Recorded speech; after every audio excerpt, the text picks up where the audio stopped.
Our next Hall of Fame recipient is Paul Smith of TU football. Paul's a phenomenal quarterback. He's a true gunslinger, super smart, and he had a cannon for a right arm. Well, Paul Smith was really kind of, at first when he got there, he was a pretty skinny kid from Owasso. Only thing I knew about him. But he came in with a degree of confidence and humility. The skinny kid from Owasso came to TU after a record-breaking high school career tutored by his dad, Ron, who was his head coach. His first year in 2003, he was the backup to James Killian as the Hurricane and head coach Steve Cragthorpe engineered its greatest turnaround in school history. Late in that first season, Tulsa needed a win at San Jose State to clinch its first bowl in a dozen years. Unfortunately, Killian broke his collarbone, and now late in the first quarter, the rest of the game is on Paul Smith's shoulders. And to put it mildly, offensive line coach Spencer Leftwich was not very confident. We got to run for 300 yards today. If we don't run for three, we're not going to win this game. Because I don't even know who's playing quarterback. I don't even know the kid's name. I'm like, oh gosh, here we go. And in Paul's first series, I ran a zone read play, and I was supposed to pull it and throw a little bubble to Jermaine Landrum, and so I pulled it, went to throw it, and when I went forward, the ball wasn't there anymore. And so I had to turn around and go jump on the fumble. And that was a great start to the first meaningful snap that I had as a college football player. And I remember thinking, like, there's no way we're going to win this game. To go through some pretty early adversity, like immediate adversity, right? To feel what that's like being deflated on the road and then turning around. But his resiliency to come back out after that, not let that rattle him.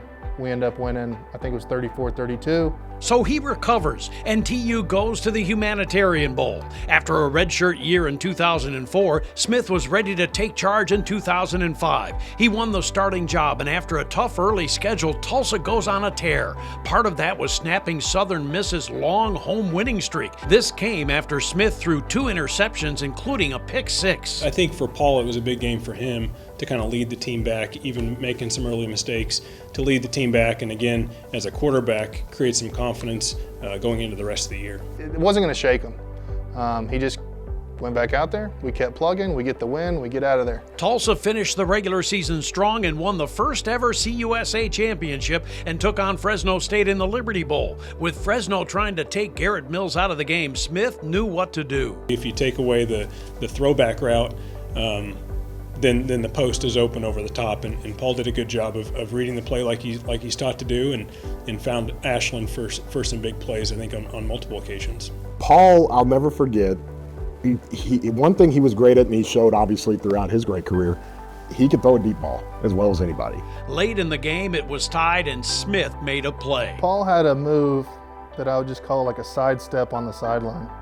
So he'd run to the sideline. Most quarterbacks would go out of bounds, and he would kind of get skinny and slide, make the guy miss in front of him, and the guy would look silly going out of bounds. I was like, man, I don't understand how Paul always gets away with that. Well, he got away with that, and TU got away with a Liberty Bowl win. After leading Tulsa to another bowl game in 2006, there was a coaching change with Todd Graham and a new offensive coordinator in Gus Malzahn.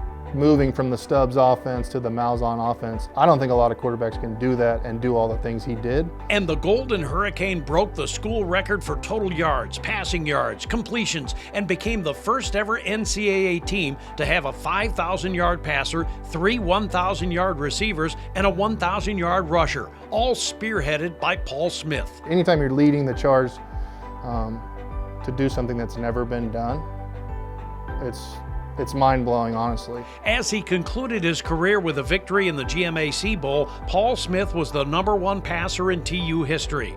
And with his work with the Fellowship of Christian Athletes and other community service initiatives, he was named the 2007 winner of the Werfel Trophy for football success on and off the field. Before you think he was all buttoned down, he did have his fun side.